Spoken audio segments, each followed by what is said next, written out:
Hi guys, I'm Amy and welcome to my podcast, Spill the Teeth, where I spill the tea on all things dentistry and a bunch of other fun things. Welcome to episode 6.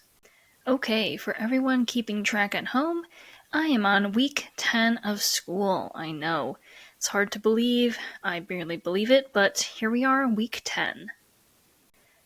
So week 10 was the last week of school before spring break. So let's get in on what I did this past week.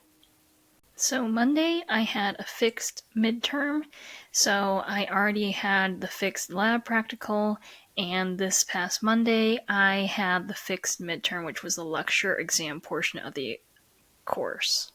Wednesday I had my last 2 midterms of midterm weeks plural, I know, it's been a long couple of weeks.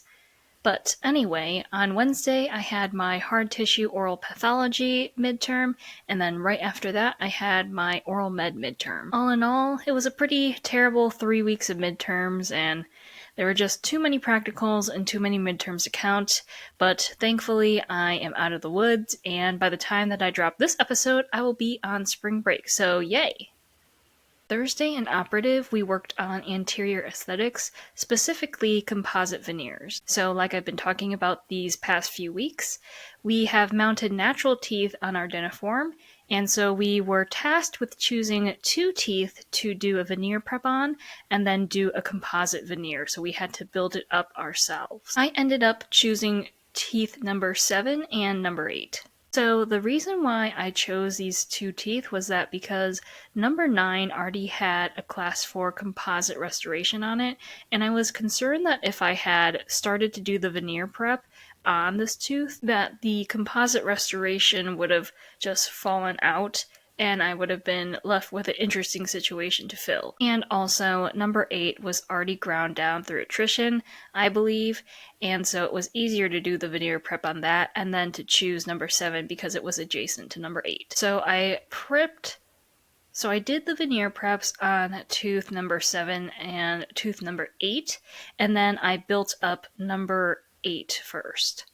Mostly because I had the adjacent number 9 to kind of give me a guide. I mean, tooth number 9 is not a great looking tooth, but at least it has an incisal edge to it, so I could work off that, and it has a general shape to it. So building it up actually took a long time just because I was trying to mimic the way that tooth number 9 was with the contouring and the size of it and the width. So tooth number 9 was actually pretty bulbous, so it was very, I would say, chunky on the facial aspect, so I had to really build out the composite on number 8. And that actually went really well, I think. I was really proud of how it turned out. If you follow me on Instagram, I posted a story about it and showed the before and the after of number 8 and number 7. Tooth number 7 was a little bit trickier because number 10 is a strange looking tooth. It actually has almost like a cusp on it because it's so angled and not flat like normally a lateral incisor would be. So I didn't really want to base it off of that because it's not an ideal lateral incisor. Also, number 6 is a very skinny canine, so the width of the lateral incisor for number 7 was a lot wider than the width of number 10. So I kind of did a magic trick with putting the line angle where I wanted it to, but past the line angle, the tooth actually extends further out, but I wrapped the last of the tooth around towards the lingual side of the tooth, so that way it still looked like it was the same width of it, but it still closed the contact between number 7 and number 6. So we're going to be working on anterior aesthetics after we come back from spring break, so ideally I would prep number 6 for a composite veneer and then build that out so that it's a normal width of a canine, and prep number 7 again and actually make it so it's a normal width of a lateral incisor instead of being so wide. I just had made it wide initially just to close the space between the lateral and the canine. On Friday, the last day before I was set free from school for spring break, we had perio lab all day. Well, not technically all day. It was 9 to 11:30 and then 1 to about 3. I initially thought it was going to be 1 to 5, so I didn't plan on going home until Saturday, but I wasn't mentally prepared to go home that Friday anyway, so I decided to do all the chores that I needed to do before going home, and then leave for home on Saturday morning at the butt crack of dawn, as I like to say. And hopefully, since I'm filming this on Friday, I will be leaving tomorrow, latest 6 a.m. If I leave any later than 6 a.m., I am too late. So now that I went over what I did for the week, let's move into the hot and the not. So the not was just school in general. I mean, I've already been through 3 weeks of midterms, so this last week before midterms was just absolutely miserable. I just didn't want to do it. My energy was very low, and everything seemed to drag on. Even classes that I normally enjoy, I was just like, oh my gosh, please let me get through this class so that I can make it to spring break. The hot of this week was definitely doing the veneer composites in Operative. Those turned out really nice in my opinion, and I was pretty proud of them, especially how they polished up really nicely. So that was a plus for the week. And obviously the fact that I was going to go home, or I am going to go home for spring break. Speaking of spring break and all the free time that I will have, the next topic I'm going to talk about is, do I actually have free time in dental school? I know everyone's probably always wondering that, especially for dental students and medical students. Do we have free time? And the answer is no. No, I'm just kidding. We have free time. We're just so busy all the time that it kind of feels like we never have free time, but there are definitely times that we have to just do things for ourselves. And I want to preface this by saying that the amount of free time that you have actually is dependent on what you do with the time that you don't have free time in. What I mean is, if you keep all your studying for the weekend and stuff like that, then no, you're not going to have a lot of free time.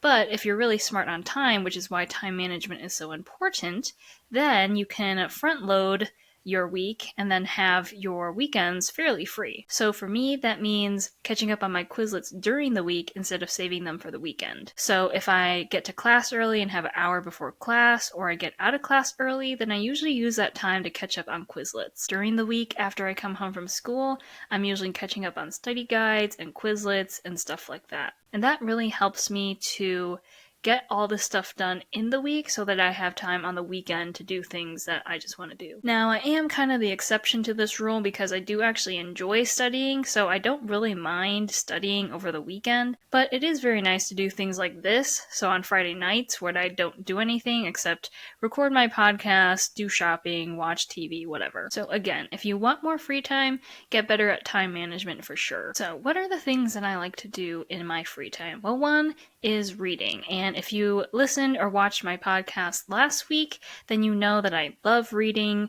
I talked a lot about the books that I like and the authors that I read, so that is definitely something that I like to do in my free time.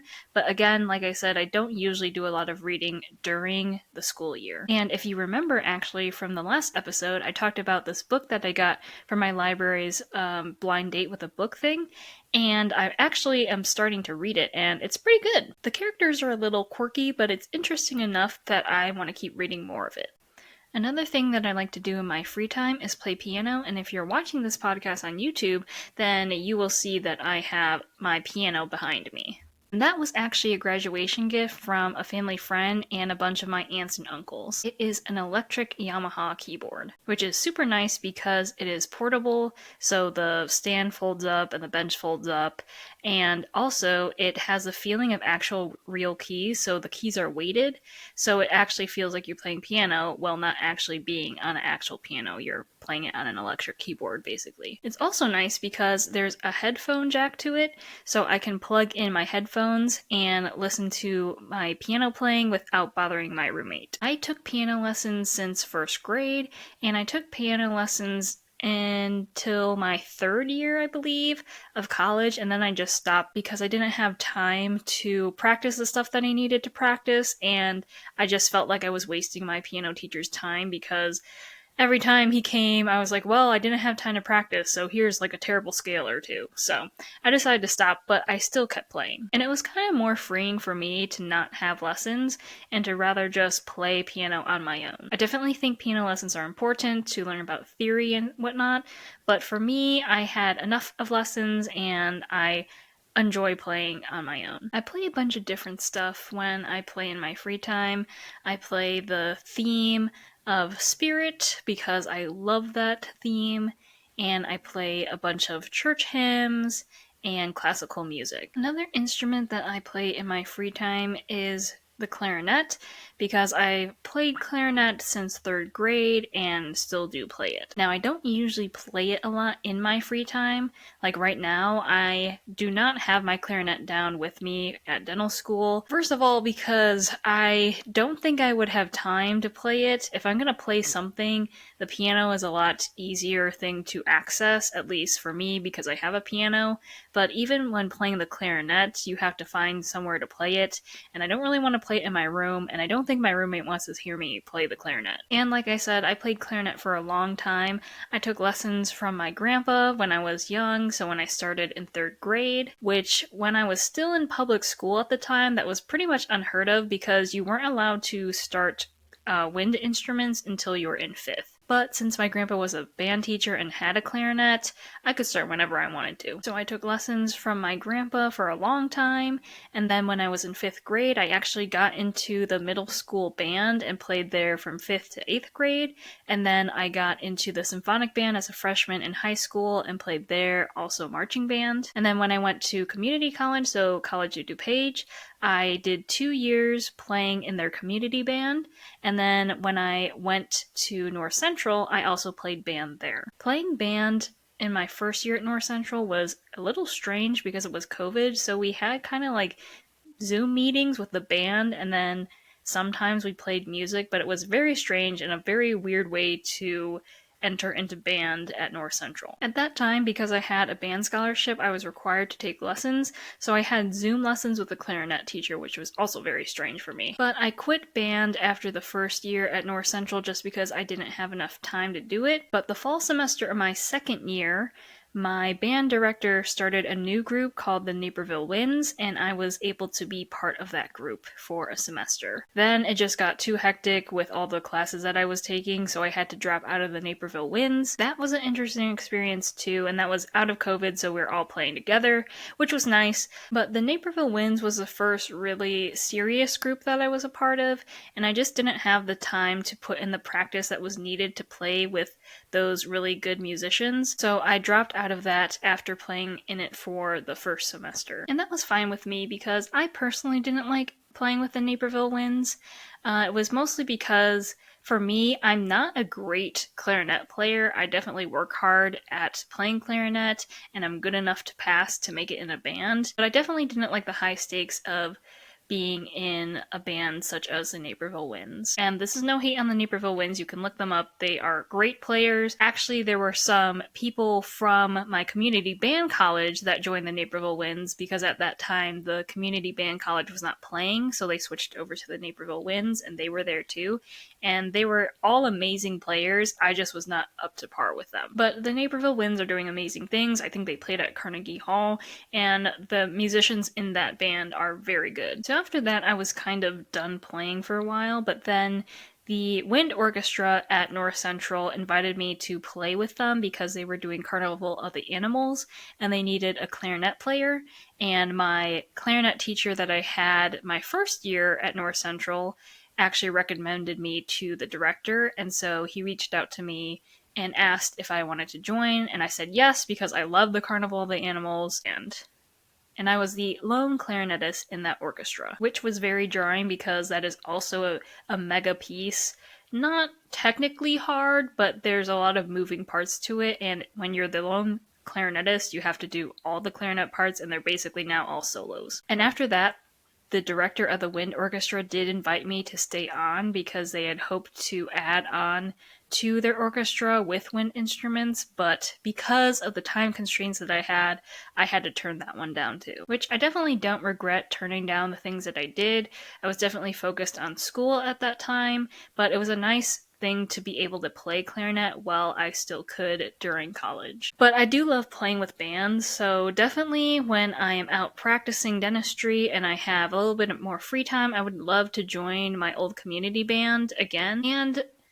And I have considered joining SIU's band or orchestra, but that depends on if I have enough time to actually practice. The other thing that I really like to do in my free time is write. I'm a big writer. I have written weird short stories when I was a kid, and I still write stories today. Actually, when I was younger, me and my sisters pretended we were part of a story writing company, and that was our job, to write stories, so we basically got to write stories and play pretend at the same time. I usually write in just one subject notebooks. I don't have any fancy notebooks that I write in, so I probably have over 50 notebooks filled with writing. And the genres that I have written are fiction. I haven't written nonfiction. I don't think I have written fantasy. I have actually written sci-fi, which is funny because y'all know from the last episode that I don't like reading sci-fi, but I actually didn't mind writing it because it was more about like people with superpowers and stuff. So I have a series, multiple series that I've written about people with superpowers. I'm currently in the middle of writing a series. It's based off of a fake law enforcement agency, and they go around, you know, in the US and around the world doing things and fighting crime. And that actually has, I think, 17 notebooks of writing. I started when I was in high school, and I have written that series since then. So it's probably been about maybe 8 to 10 years since I've written this series, and I have 17 notebooks full of writing to prove it, which is pretty cool, and I don't plan on ending it anytime soon. I know how I would end the series, but I still have ideas to write about, so I just keep writing. And for this, I kind of write in a weird way. I write it like it's meant for TV, because I would love, if you ask me what my dream job is after dentistry, it would probably be screenwriting. I would love to see something I've written end up on the screen like TV or a movie, but that is my far off distant dream. But I do write this series like it's written as TV series, so I have seasons and I have episodes, so I have 10 episodes per season, and I think I'm ending season 8 right now, moving into season 9. So I have about 90 episodes written, and each episode probably averages around 11 to 15 pages. So I have a lot of writing, and I'm pretty proud of it, and it's cool to see the progression of my writing since I've been writing the series for so long. And when I look back at the episodes and seasons that I wrote when I was in high school, I kind of cringe at them because the writing, it's not bad, but it's also not the writing that I'm used to doing now. So actually, I have gone back and rewritten episodes, and I would love to rewrite some of the earlier stories that I've written for it, just because I'm a much better writer, I believe, now than I was when I was in high school and started this series. And for that, I used to be able to free write it. So free writing for me is just thinking of the story idea and then writing the story as it comes to me down on a page in a notebook. And it's not typing it up on a computer where you can go back and edit it and delete things and rewrite them. When I was free writing, I would have to basically have the dialogue and the storyline in my head before I wrote it down, or if I had to delete stuff, I would have to scribble things out and write like above the scribbled out lines or in the margins, or I would have to rip out entire pages just to rewrite a plot line. But now I'm not so great at free writing, and I think it's just a consequence of the limited time that I have, and I don't have much time to think these episodes out, and I kind of write them very sporadically. So I'll like write part of it 1 week, then it will be maybe a week or 2 or months before I return back to it. So it's kind of hard to keep that momentum up and do free writing. So I type these stories out on Word, that way I can go back and fix dialogue or fix plot lines. And then actually, because I like writing it down and having another way of having it recorded, I do actually still transcribe it into a notebook, but definitely it's not me writing originally in a notebook. It's me typing it out and having the story perfect before I write it in a notebook. But that is definitely therapeutic for me because I like transcribing things, I like typing things, I like writing things. So that's definitely something I like to do in my free time. And I'm actually writing another thing that's not related to this series at all. It's actually a thriller, because if you've seen my last episode, you know I love thrillers. And so it's something that came to me when I was on vacation. I'm like, oh, this is a great setting for like a psychological thriller, or like kind of like a horror, murder, mystery, gruesome, whatever. And so I am writing something based on that.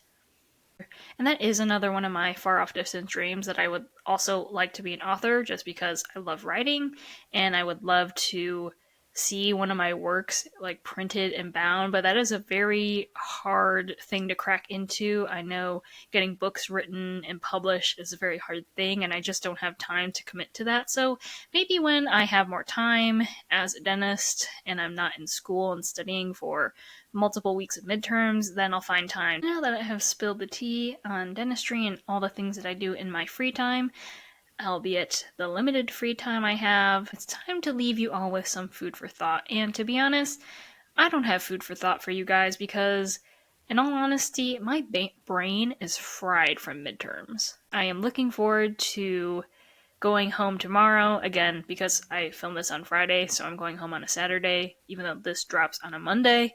But I am looking forward to going home, being on spring break, spending it with my family and my dog.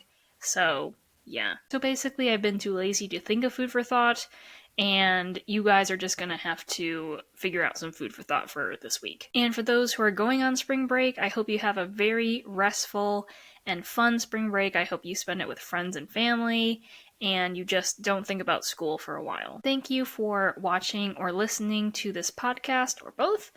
And if you have any questions about dental school or things not related to dentistry at all, you can DM me them on Instagram or drop me a carrier pigeon because I would love to answer the questions that you have. Remember that there's not going to be an episode next week because I will not have my recording equipment at home, so next Friday I will not be recording anything, which means it will not drop that Monday, but there will be an episode the Monday following that after I have been back in school for another week. I'm not thinking about that now. Right now I'm thinking about spring break. So anyway, thank you again for listening and watching. That's all for this episode. I will see you in the next.